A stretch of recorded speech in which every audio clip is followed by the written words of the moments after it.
alongside Brandy's meteoric rise to stardom, was another teenage phenom who was winning over the music world with her sweet falsetto and classically cool style. Now TV One Access pays tribute to a child star who was truly one in a million.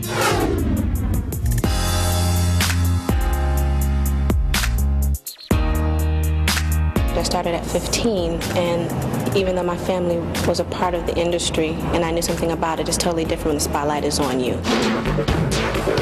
Aaliyah, in February of 2001, just months before her tragic death in a plane crash, talking about her meteoric rise to fame. It can be a bit overwhelming, and it just takes some getting used to. And, you know, if you love it, then you don't mind getting used to it, and I totally love it. By the age of 22, Aaliyah Dana Houghton was an accomplished two-time Grammy-nominated R&B singer, actress, and model who had sold nearly 32 million albums worldwide. Aaliyah, to me, is very much in the vein of kind of Janet Jackson and Madonna. She was like an entertainer. She really put on a great show. Giant magazine editor-in-chief, Emil Wilbekin. Well, Aaliyah was really a very vibrant and great young woman and a great role model.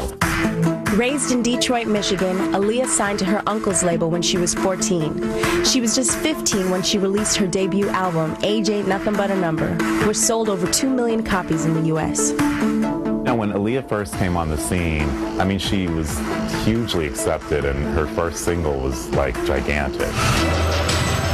Critical and commercial success followed her second release, One in a Million, in 1996, which aptly described the young star's potential.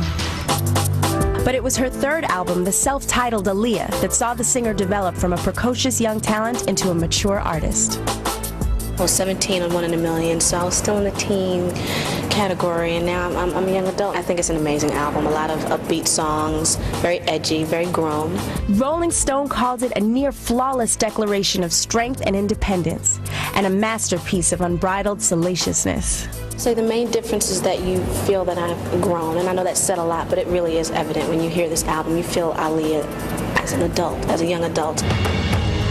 I think how we saw her grow is we saw her grow as a woman. She started out as this teenager and then really developed into a young woman. In the summer of 2001, Aaliyah was hitting her stride as an artist. With 3 huge musical successes and 2 starring film roles to her credit, she was poised to become a superstar. On August 25th at 6:50 p.m., Aaliyah and her crew boarded a small plane en route to Miami from the Bahamas, where they were filming a music video. Overweighted with freight and helmed by an inexperienced pilot, the plane crashed after takeoff. All aboard perished. When I think of Aaliyah, I mean, I think that there's a hole missing in music and in R&B and urban music. She really was, you know, just about to blossom. You just have to put your all into it and work your hardest to be your best. So I'm competing with Aaliyah with everything I do, whether it's music, whether it's acting. I'm competing with myself to be the best.